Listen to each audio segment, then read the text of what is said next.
رفتار سمی. همانطور که در سوالات طرح شده در فصل اول دیدید، افراد سمی می توانند هر بخش از زندگی شما را تحت تاثیر قرار دهند. با وجود این حقیقت که انسان‌های سمی دارای انواع و اقسام گوناگونی هستند، اما همه آنها دارای ویژگی‌های مشترکی در رفتار و انگیزه درونی خود هستند. در این فصل من به برخی رفتارهای متمایز آنها، به ویژه زبان سمی آنها اشاره خواهم کرد و در فصل سوم به انگیزه‌های این افراد خواهم پرداخت. کدام سمی؟ شوکه شدم، سرافکنده شدم. چیزی را که گفتی باور نمی‌کنم. احساس کردم مرا احمق می‌پنداری. زبانم بند آمده بود.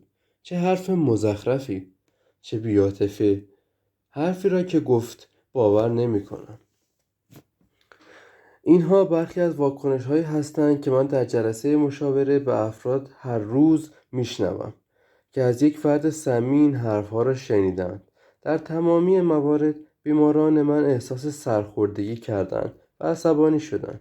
در همه موارد بیماران من از میزان گستاخی و بی‌احساسی افراد سمی شوکه شده بودند. اغلب بیماران سعی خواهند کرد تا در چنین شرایطی تقصیر را به گردن فرد سمی بیندازند. مثلا میگویند خب مشکل از اوست، یا او انسان مزخرفی است، یا او باید خودش هم ناراحت شده باشد، یا شاید از حسادت این حرف را زده است. صرف نظر از اینکه بیماران من چگونه و تا چه حد میکوشند تا گفته‌های منفی افراد سمی را توجیه کنند، اما در هر حال رنجیده شدند.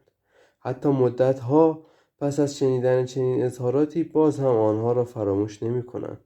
نظرات سمی در افکار انسان‌ها پیوسته بازتاب پیدا می‌کند. این ایده که چوب و سنگ می‌تواند استخوان‌های مرا بشکند، اما کلمات هرگز نمی‌تواند به من صدمه وارد کند، کاملا غلط است. ایده‌ها و جملات منفی به روان ما آسیب می‌رسانند و آنها را تخریب می‌کنند. امی هاگادورن 7 ساله اهل فورت و این ایندیلا نامه ای را برای بابا نوئل نوشت. امی که دچار زایه فلج مادرزادی از ناحیه پا بود، آرزویش این بود که بچه‌ها او را به خاطر نوع راه رفتن و حرف زدنش مسخره نکنند. زجری که این دختر کوچک نه تنها به دلیل شرایط جسمیش، بلکه حرفهای ظالمانه و زشت همکلاسی‌هایش تحمل می‌کرد، واقعا ناراحت کننده بود. تمام چیزی که او می‌خواست این بود که از آن چیزی بهره‌مند باشد که دیگران هم دارند، یعنی مهربانی و پذیرش از سوی دیگران. کلمات و حرفهای بد می‌توانند سریع‌تر و دردآورتر از ضربه شمشیر به ما آسیب برسانند، در حالی که زخم یک شمشیر ممکن است بعد از چند هفته التیام یابد و تنها جای آن زخم باقی بماند، اما زخم زبان برای مدت‌ها روح انسان را می‌خراشد و جای زخم آن ممکن است برای همیشه در درون ما بماند. دلایل مختلفی وجود دارد که برخی افراد حرفهای زشت و ظالمانه ای را به ما میزنند. مثلا ممکن است بخواهند با این کار خودشان را خوشحال‌تر کنند. حسادت میکنند، روز بدی داشتند، نمیتوانند شما را تحمل کنند، یا شاید دیگران آنها را نادیده گرفتند.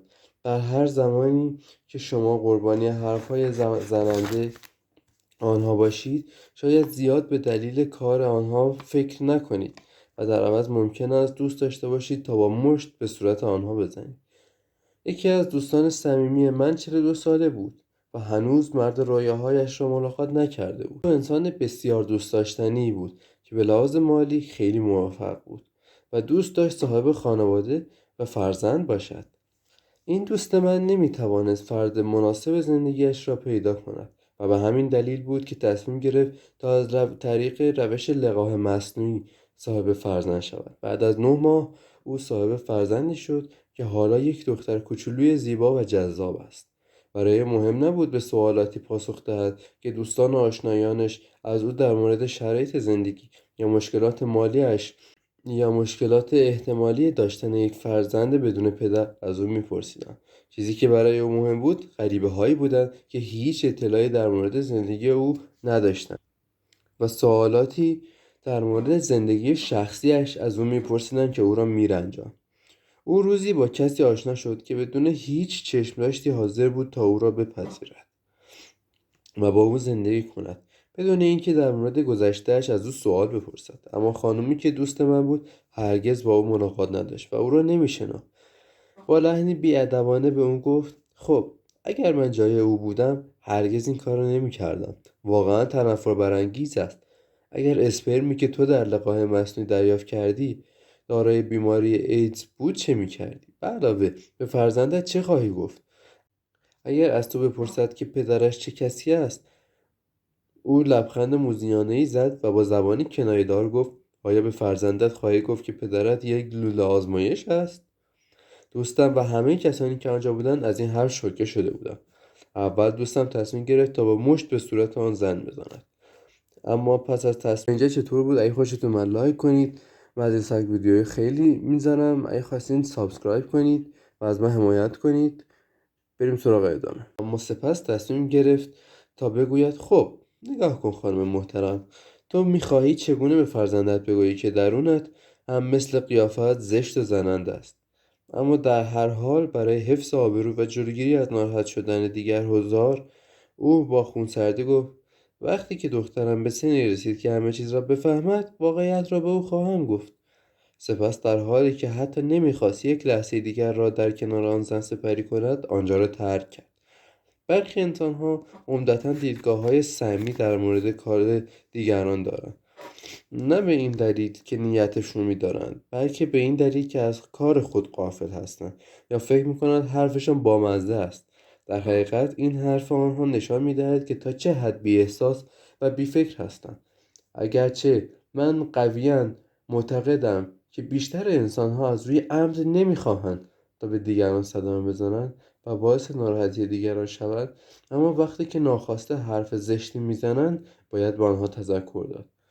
اگرچه واکنش دوست من زمانی که قصد داشت تا با مشت به صورت آن زن بزند به نظر بعضی‌ها بهترین کار بود، اما این حرف او که تو چگونه میتوانی به فرزندت بگویی که درونت هم مثل قیافه زشت زننده است میتواند مراتب روش و پاسخ کارآمدتری باشد.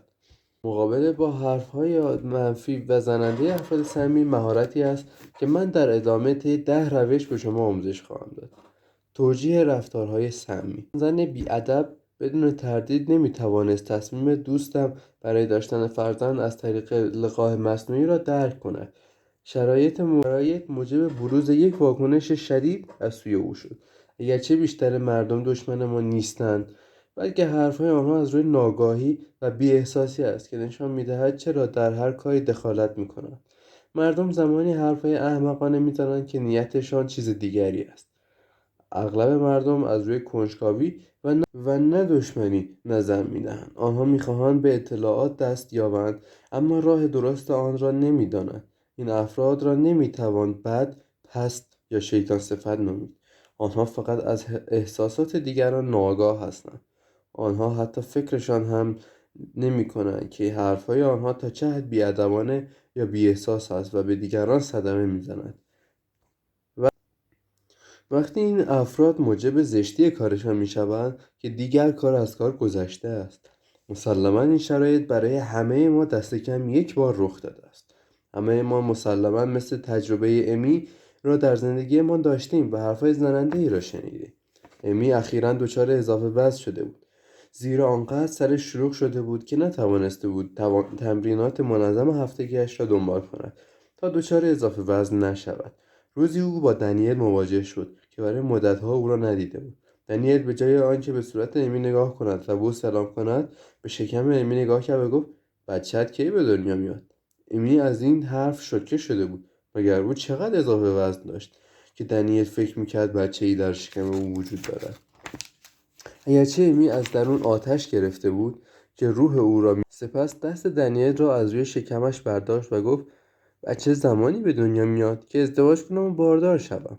دنیل مثل لبو سرخ شده بود و مسلماً اگر میتوانست مثل قطره آب از خجالت به زمین فرو میافتاد. مسلماً چند نفر از ما تا کنون حرفهای نسنجیده ای را گفته ایم بی آنکه به معنای آن فکر کرده باشیم. این حتی برای دوست صمیمی من هم اتفاق افتاده است.